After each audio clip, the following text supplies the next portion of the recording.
engaging the US government to ensure that the returning deportees are not mistreated in any manner during the flight.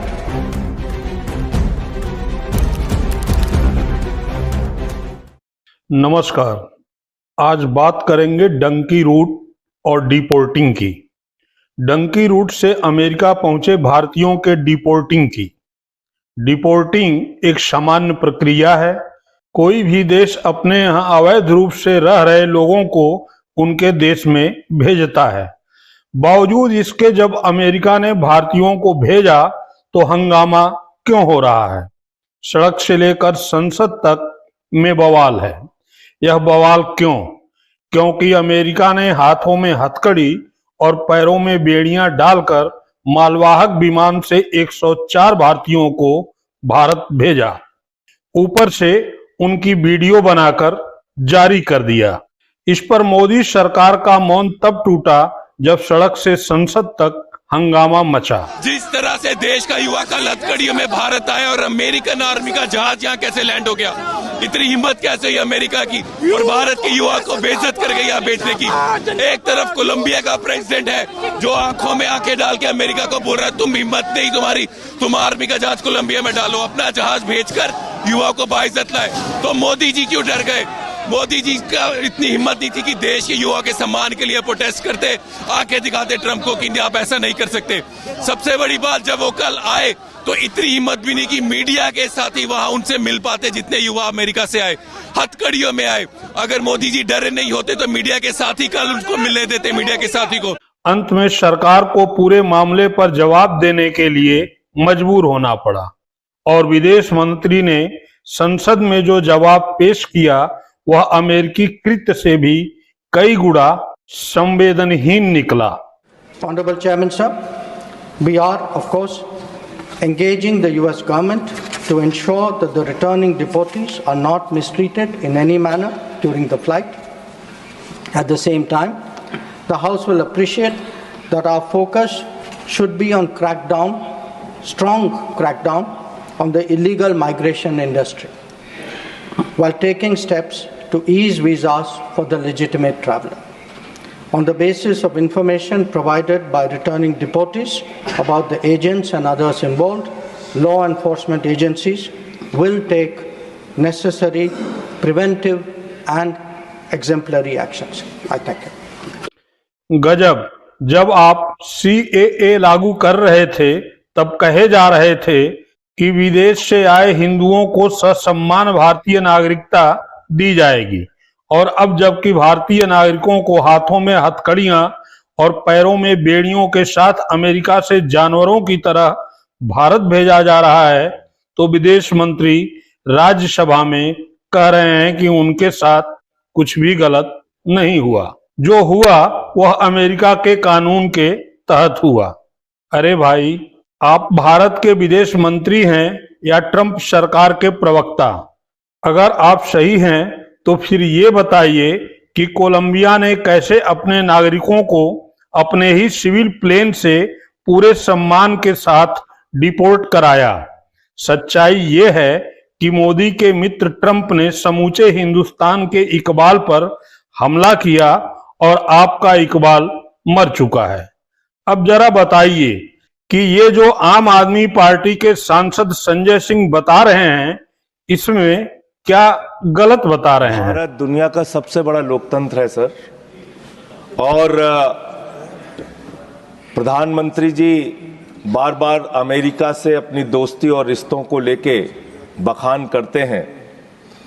मैं बड़ी विनम्रता पूर्वक आपके माध्यम से पूछना चाहता हूं विदेश मंत्री जी से कि हाथ में हथकड़ी, पैरों में बेड़ी डालकर रणदीप कह चुके सर अमानवीय तरीके से उनको भारत लाया गया। मैं अगला सवाल तो पूछ सर, सवाल तो सुन, एक सेकंड। आई वुड अर्ज द मेंबर्स सर, सवाल तो सुन लीजिए। ऑलरेडी मेड दैट पॉइंट, आगे का तो सुन लीजिए। Okay, go ahead. लाया गया और लाने के बाद भारत की धरती पर जब उतर गए तो आप भी उनको सम्मान देने के लिए तैयार नहीं। हरियाणा के कैदी वैन में हमारे नागरिकों को ले जाया गया।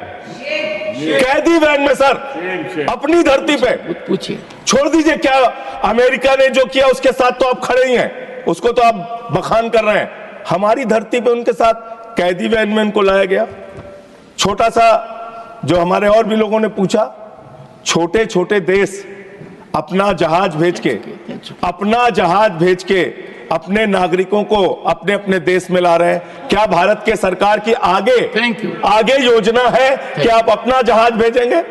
आप ऑपरेशन गंगा का जिक्र करते हैं यूक्रेन में, आप कोई ऐसी योजना बना रहे हैं अपने नागरिकों को लाने के लिए? अंतिम सवाल सर 33 इसमें गुजरात के लोग थे, हरियाणा के लोग थे, पंजाब के लोग थे, यूपी के लोग थे। आपसे मैं पूछना चाहता हूं, आपकी धरती पर अमेरिका के सेना का जहाज आ गया और आपको पता तक नहीं चला? आपने जानने की कोशिश तक नहीं की? आपने जानने तक कोशिश नहीं की कि एक टॉयलेट में शर्म करो आप लोग, एक टॉयलेट में 104 लोग अमानवीय तरीके से लाए गए। एक टॉयलेट के इंतजाम में 104 लोग देखिए अमेरिका से हिंदुस्तान लाए गए। संजय सिंह ही क्यों, कांग्रेस के सांसद भी तो सवाल उठा रहे हैं। शुक्रिया सभापति जी। मौजूदा विषय जो विदेश मंत्री जी ने उठाया, आज राजनीति से ऊपर उठकर भारत माँ का सीना 140 करोड़ भारतीयों का सीना छलनी है। सपने जमी पर, हाथ में हथकड़ी, पाँव में जंजीर, स्वाभिमान जो है वो धूमिल होता हुआ।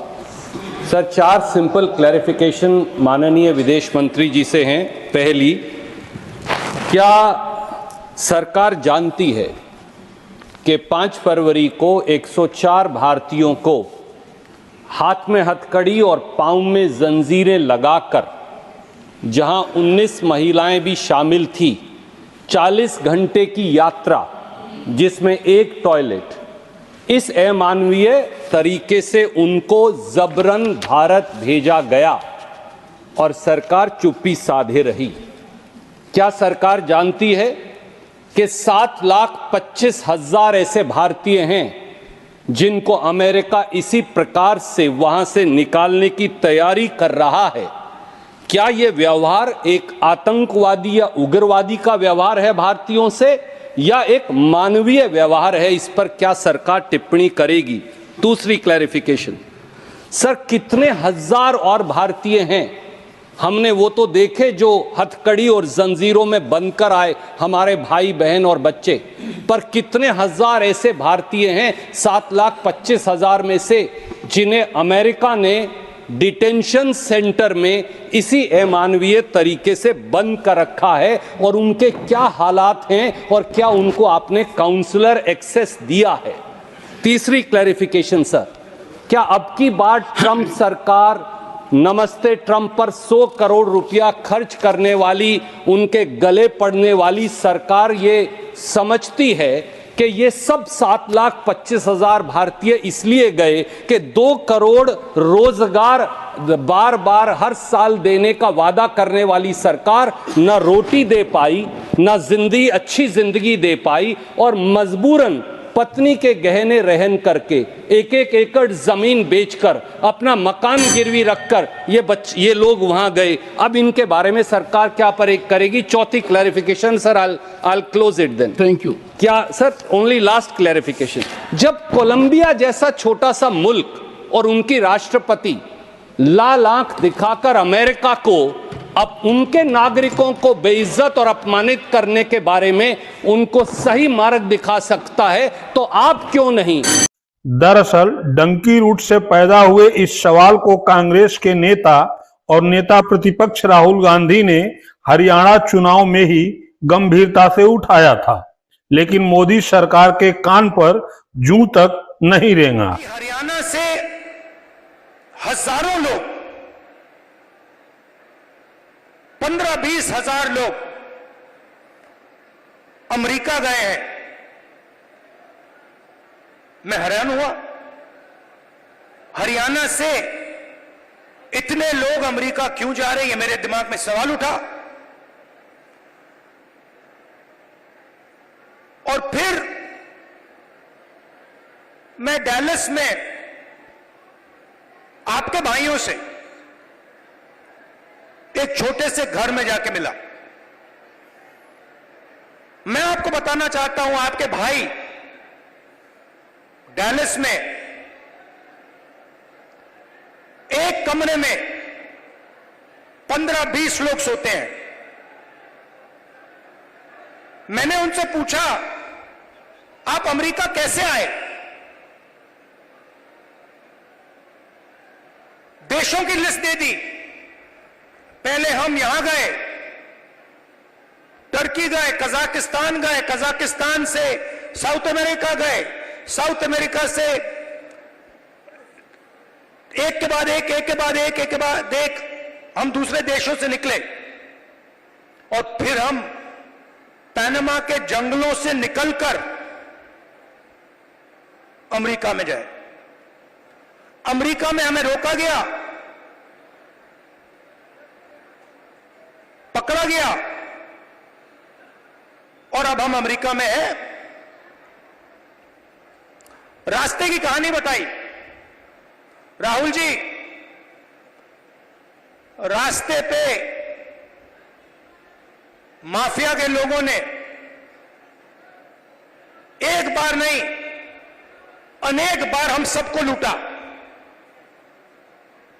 हम समुद्र में से निकले, जंगलों में से निकले, पहाड़ों में से निकले। हमारे भाइयों को मरते हुए हमने देखा है, जंगल में मरते हुए देखा है, गिरकर मरते हुए देखा है, अपनी आंखों से देखा है। फिर मैंने सवाल पूछा, मैंने कहा कि भैया ये जो आपने सफर किया है,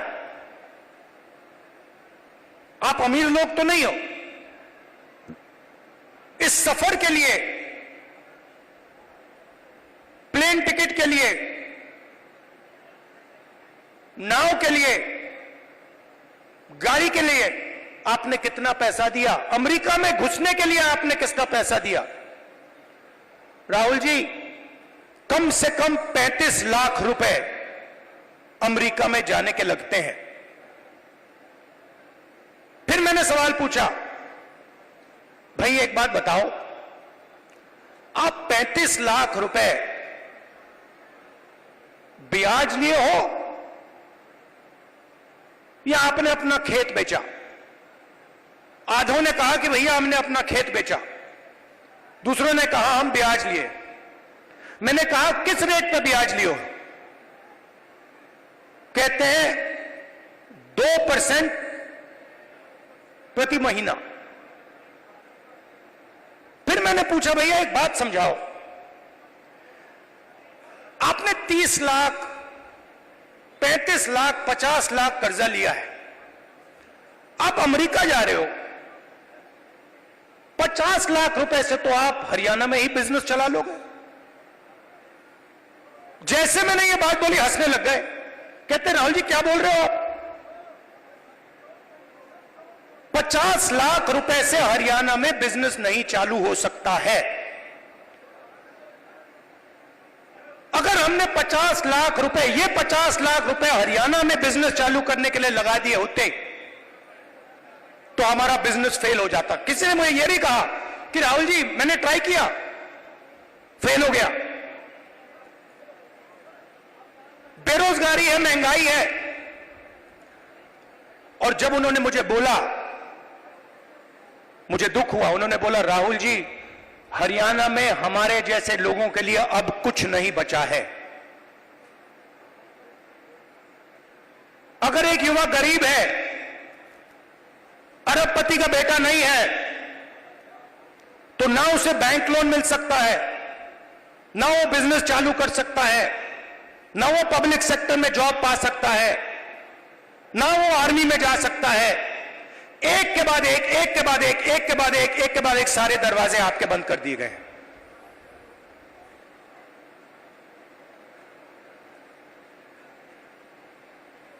मैं जब उस घर से निकला, मैं सोच रहा था कि अगर इनकी ये हालत है तो इनके बच्चों की क्या हालत है। ये तो यहां है, कोई ट्रक चला रहा है, कोई जॉब कर रहा है, पैसा कमा रहे हैं। मेरे माइंड में आया कि इनके बच्चे क्या कर रहे हैं, इनकी फैमिली क्या कर रही है। कमरे में मैंने बात उठाई थी, मैंने कहा कि आप फैमिली से मिलते हो? नहीं राहुल जी, हम 10 साल के लिए अपने बच्चों से नहीं मिल पाएंगे, अपने परिवार से नहीं मिल पाएंगे, हमारे माता पिता मर जाएंगे मगर हम वापस नहीं जा पाएंगे। और फिर एक व्यक्ति ने मुझे कहा, राहुल जी एक काम कीजिए, जब आप वापस हिंदुस्तान जाएंगे तो आप 5 मिनट के लिए हमारे परिवारों से मिल लीजिए और उनको कह दीजिए कि हम ठीक हैं, हम सलामत हैं। मैंने उनसे कहा कि भाई बताओ, आपके पास तो मोबाइल फोन तो होगा, वीडियो कॉल करते होगे, तो उनको तो मालूम होगा। वो मुझे कहते हैं नहीं राहुल जी, वो मानते नहीं है, हम वीडियो फोन पे कॉल करते हैं और हमारे बच्चे मानते नहीं है कि हम ठीक हैं। अजीब सी बात है। फिर मैं करनाल गया सुबह 4 बजे, कि मैं चाहता था कि मीडिया वाले ना पकड़ लें, मुझे तंग करते हैं। मैंने इनको मित्रों कहा, मतलब ये है अदानी के मित्र, अंबानी के मित्र। तो मैं गया 4 बजे सुबह, वहां बैठ गए, बातचीत शुरू। एक मेंबर परिवार का यूएस में वीडियो कॉल चल रहा है, 6-7 लोग उस साइड डैलस में बैठे हैं, 20-25 लोग परिवार यहां बैठे हैं। मैं सोच रहा हूं ये हो क्या रहा है। और फिर छोटा सा बच्चा दौड़ता हुआ वो कंप्यूटर के पास जाता है, कंप्यूटर को ऐसे पकड़ता है और इतनी जोरों से चीखता है कि मैंने मतलब शायद अपनी लाइफ में ये चीख नहीं सुनी। कांपता हुआ चीखता है, पापा पापा पापा वापस आओ। और पिता कुछ नहीं कह पाता है।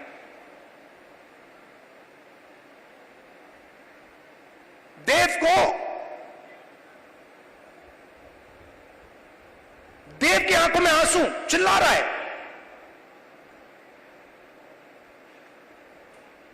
और पिता हजारों किलोमीटर दूर मुस्कुराने की कोशिश कर रहा है, नहीं मैं ठीक हूं। किसी ने कहा बच्चा इमोशनल हो गया। मैंने माइंड में सोचा कि इमोशनल हो गया, इसके हर रोज सीने में छुरे लग रहे हैं। इमोशनल शब्द का क्या मतलब है? वो अपने पिता को 10 साल के लिए नहीं देखेगा, छू नहीं पाएगा, गले नहीं लग पाएगा। क्यों? क्योंकि हरियाणा की सरकार ने हरियाणा को नष्ट कर दिया है, खत्म कर दिया है। वो देव की चीखें नहीं थी, वो हरियाणा के हर युवा के चीखें हैं। और अब जब उसी सवाल के संदर्भ में कांग्रेस सांसद दीपेंद्र हुड्डा ने लोकसभा के प्रश्नकाल में सवाल किया तो जवाब देने के लिए उठे विदेश राज्य मंत्री आए बाएं साएं बताने लगे। दीपेंद्र हुड्डा जी, आपके माध्यम से मैं जानना चाहूँगा, क्या विदेश मंत्रालय को इस बात की जानकारी है कि सर पिछले चंद वर्षों में बिना वीज़ा के जोखिम के रस्तों से लाखों की तादाद में हमारे देश के कई प्रदेशों के नौजवान, जिसको डोंकी का रास्ता कहते हैं, बेरोजगारी से हताशा से विदेशों की तरफ जा रहे हैं। यूएस, केवल एक मैं यूएस का उदाहरण देता हूं, custom and border patrol CBP US के अनुसार 97,000 भारतीय नागरिक यूएस के दोनों पनामा के जंगलों के रास्ते मेक्सिको बॉर्डर से या कनाडा के थ्रू यूएस के अंदर पिछले एक वर्ष में उन्होंने उनको चेक किया है। अमानवीय परिस्थितियों से गुजरते हुए नौजवान जाते हैं। आज अभी यूएस में, अकेले यूएस में 15 लाख ऐसे भारतीय नागरिक हैं जो अनडॉक्यूमेंटेड हैं। क्या विदेश मंत्रालय उनकी समस्याओं को जो सामना उनको करना पड़ रहा है उसके बारे में संवेदनशील है? यदि हाँ तो क्या कर रहा है उनकी मदद के लिए? Sir, our missions and this ICWF fund, the question the Honorable Minister has asked is not directly connected to it, but it's a sensitive question, sir, and I'll endeavor to give a full reply to it. Sir, जो हमारे Indian national आज बाहर जा रहे हैं काम करने के लिए, sir, there are two categories of countries. One is ECR countries and the other is ECNR countries where the immigration check is not required. Sir, हमारी सरकार ने एक ई-माइग्रेट पोर्टल शुरू किया है सर। इसका वजह यही है कि जितने भी हमारे वर्कर्स बाहर जा रहे हैं उस पर रजिस्टर करें, तब वो बाहर जाएं, उनका डेटाबेस ई-माइग्रेट पोर्टल पर रहता है and it helps in keeping our missions in track with them. और उनकी कोई भी अगर दिक्कतें होती हैं, हम लोगों ने बहुत सारे स्टेप्स लिए हैं। 24/7 हेल्पलाइन भी है, मदद पोर्टल है और भी तमाम चीज़ें कि इंश्योरेंस स्कीम है कि उनको कोई दिक्कत ना महसूस हो। सर, ये जो ई-माइग्रेट सिस्टम है sir, it is compulsory for ECR passport holders going to ECR countries. In other cases, whether the passport holder is non-ECR going to a ECR country or whether the passport holder is an ECR passport holder going to non-ECR countries, so we recommend and advise to go through this e-migrate portal, sir, so that उनको हम लोग safe रख सकें, उनकी well-being देख सकें. But for nationals who do not undertake this service provided by our government, sir, how can we know कि वो क्या कर रहे हैं, कैसे कर रहे हैं? आंसर जो आपका ये आदरणीय सदस्य जी का जो क्वेश्चन है sir, that relates more to the visa curtailing done by the US. वो लोग अपने सिस्टम को इतना सख्त रखे हुए हैं कि हमारे सिटीजन्स को जो उनको जाना ही है वो तमाम तरीके के मेथड्स अपनाते हैं sir, but we can't be held responsible for that. दरअसल जिस देश के प्रधानमंत्री ही 10 साल से नेहरू, इंदिरा और इमरजेंसी में अटके हों, उस देश के मंत्री और राज्य मंत्री डंकी रूट और डिपोर्टिंग पर क्या बोलेंगे? अब खुद सुन लीजिए। जब समूचा सदन डिपोर्टिंग को लेकर घोर चिंता में था, तब राज्यसभा में मोदी जी क्या कर रहे थे? खड़गे जी को मैं आज वही कवि नीरज जी की कुछ पंक्तियां सुनाना चाहता हूं।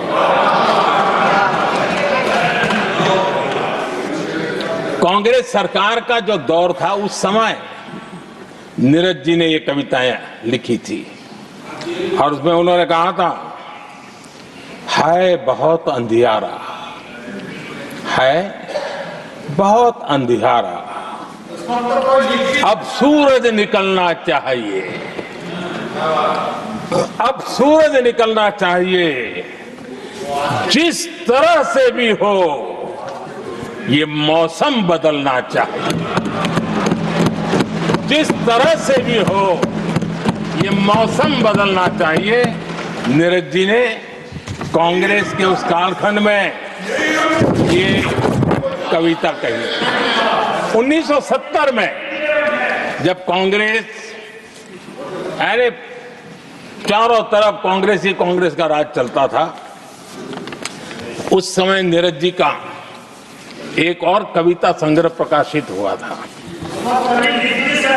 फिर दीप जलेगा। हरिवंश जी तो अभ्यासु हैं तो उनको भली भांति पता है। उस समय उनका यह संग्रह प्रसिद्ध हुआ था, फिर दीप जलेगा। उसमें उन्होंने कहा था, और ये बड़ा महत्वपूर्ण है, नीरज जी ने उस समय कहा था, मेरे देश उदास न हो। नीरज जी ने अपनी कविता में कहा था, मेरे देश उदास न हो, फिर दीप जलेगा, तिमिर ढलेगा। और हमारा सद्भाग्य देखिए, हमारे प्रेरणा पुरुष अटल बिहारी वाजपेयी जी ने भी 40 साल पहले कहा था, सूरज निकलेगा, अंधेरा छटेगा, कमल खिलेगा।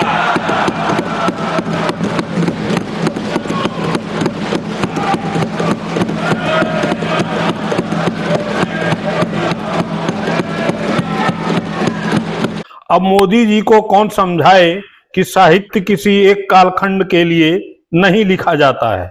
साहित्य एक परिस्थिति विशेष की वजह से पैदा होता है और जब जब वैसी परिस्थिति बनती है वह उस पर लागू होता है। कांग्रेस शासन में जो परिस्थिति बनी वही परिस्थिति आपके काल में बनी है, तो वह आप पर भी अक्षरशः लागू है।